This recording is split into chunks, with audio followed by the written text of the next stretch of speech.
معاكي سمنه وزبده ومعاكي ليا، تقلبي كويس مع بعض عشان نطلع ريحه حلوه ونطلع نفس رائع.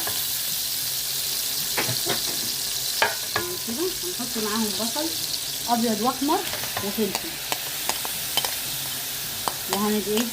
ونقلب كل ده مع بعض اللي هي تاخد حدها.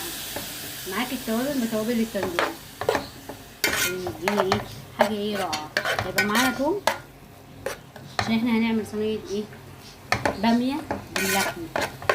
بصوا بقى نشوحوا كل ده مع بعضه شويه ونرجع لبعض تاني. اللحمه طبعا معليه، انا حطيت حته تومه عشان بس تعملوا تبقوا فاهمين. استوت قليت شويه عشان بس مش عايزه تدي فيه. اديت اللحمه صدمه وسلقتها شويه، ما سلقتهاش للاخر. بعد كده اروح مقلباها في التومه وفي البصل وفي الفلفل والمكونات دي كلها.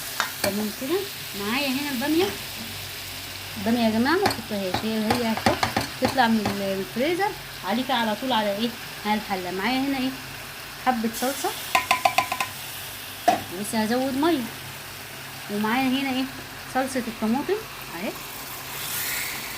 واسيبها لما تفك خالص. وكده كده هزودها لا اما شوربه من شوربه اللحمه اللي انا سلقتها بيها، لا اما هعمل ازود لها كوبايتين 3 ميه. تمام كده وشكرا على كده.